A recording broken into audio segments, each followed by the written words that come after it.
started with the big focus right here on NewsX. While the brief bonhomie in the aftermath of the Modi-Nawaz handshake in Russia has already crumbled in the light of fresh betrayals by Pakistan, Islamabad has now found something new to drone about. Well, the Pakistani army has alleged that an Indian drone was being used for aerial survey and photography near the line of control and was shot down in the Bhimber area of Pakistan-occupied Kashmir, where the drone was brought down for violation, they say, of Pakistan's territorial integrity. Well, the Indian military has emphatically denied the Pakistan Army's claims of shooting down a spy drone. The Defence Ministry stated that no drone or UAV crash of Indian Army has taken place, with the Army's Northern Command also issuing a denial. However, an undeterred Pakistan has pressed the matter forward, even summoning the Indian envoy, triggering a fresh diplomatic row. Well, my colleague Supriya Bharadwaj joining us now for further details on the development. It's quite interesting the way Pakistan has alleged that there has been an Indian drone, a UAV perhaps, that's been shot down by the Pakistani army, and India doesn't even know about it. What kind of a story are they planting now? Well, Pishi, as far as this latest claim and the allegations are being leveled by Pakistan is concerned, certainly yes, there's a new diplomatic row which has started with this very claim, because the Indian envoy was called in Pakistan and he was told that a drone was spotted, which was later on shot down by the Pakistani people allegedly. Now the Indian army on the other hand is saying that there has been no such drone or any such incident which has taken place. They are saying that no surveillance drone was used across the LOC, and they are saying that this is nothing but concocted stories. As far as Pakistan is concerned, it seems it's a sort of a strategy. First, they took a U-turn on lots and lots of things which they had agreed upon, and a joint statement was released in Ufa, Russia. And now they're coming up with these claims, which the Indian army is going all out and saying that nothing of this sort has happened. Well, notwithstanding that denial from the Indian side, Pakistan has pushed the matter forward further, Supriya, and now in fact summoning the Indian envoy, triggering off that fresh diplomatic row.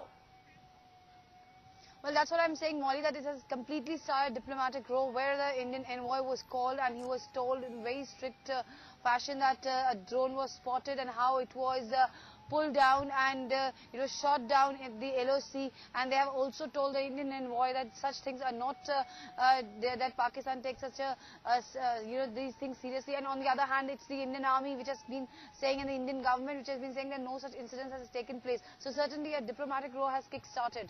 Perhaps this is just a part of another set of tricks that the Pakistani authorities are now trying to play, considering that it's a clear betrayal from the Pakistani side. They have to answer a lot many questions after, despite the commitment of their own Prime Minister on voice samples being provided, as he promised would be provided by Zakir Rahman Lakhvi. Of course, he cannot meet that promise. The authorities are denying it there. A lot of U-turns yet again. Now the latest, perhaps trying to establish that, well, it is because of this reason or that reason that we are not trusting India for that matter, or not living up to our promises.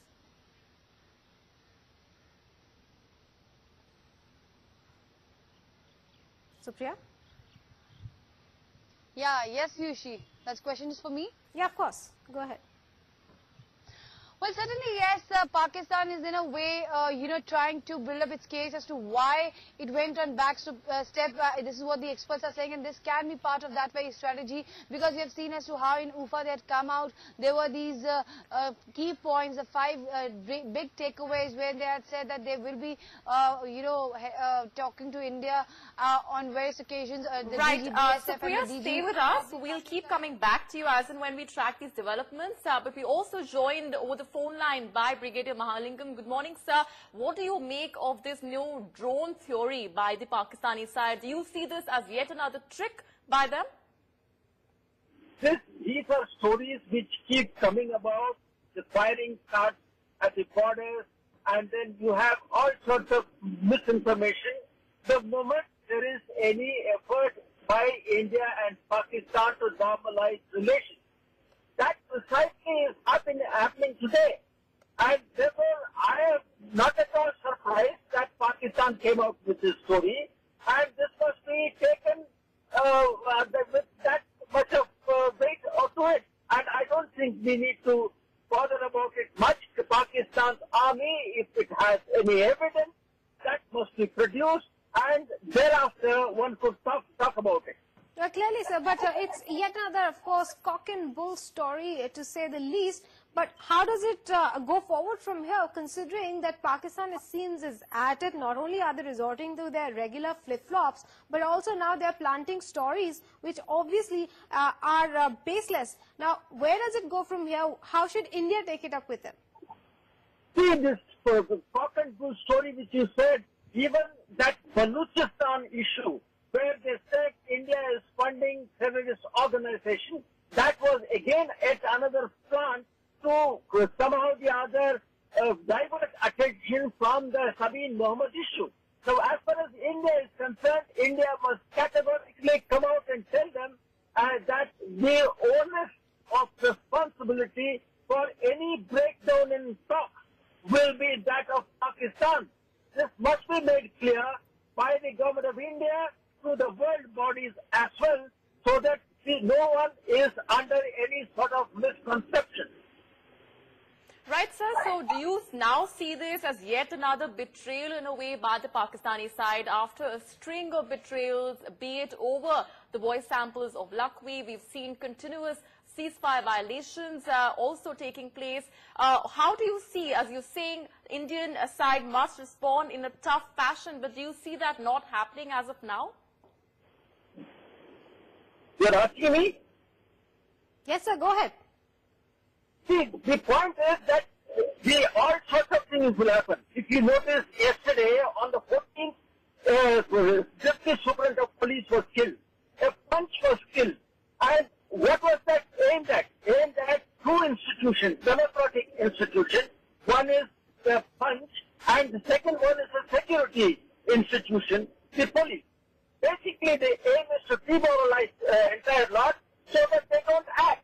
So this sort of a thing continues to happen, and Pakistan continues to do it, not only in India, even in Afghanistan. If you see that after the talk thing came about, they started with the parliament attack, they started with the attack in the north, in the Kunduz region, and now again in the eastern part of Afghanistan by somebody calling it Jaish, somebody calling it IAF, but they themselves calling themselves Khorasan. So that is what Pakistan does. Well, sir, they have called the Indian envoy, escalated the matter. Do you think the Indian authorities should also respond by calling the Pakistani envoy? No, there is no need for all this. The world knows the Pakistan's duplicity. All that is required is, I think we must categorically tell them that we have done nothing. If they have anything to do about it, they must provide concrete proof. And that's it and no more. Do you think matters are only getting uglier, sir? They're only turning uglier. They're going out of hand with Pakistan now resorting to planting of stories like you're pointing out. Yes, the Pakistan's army, as you're aware, is not interested in any sort of reconciliation or peace with India. Unfortunately, the Pakistan's civil administration, headed by Nawaz Sharif, is powerless. And as a result, Pakistan will continue to do what it thinks is necessary to keep its position on top of the security forces, as well as the country. That is precisely happening, and it will continue to happen.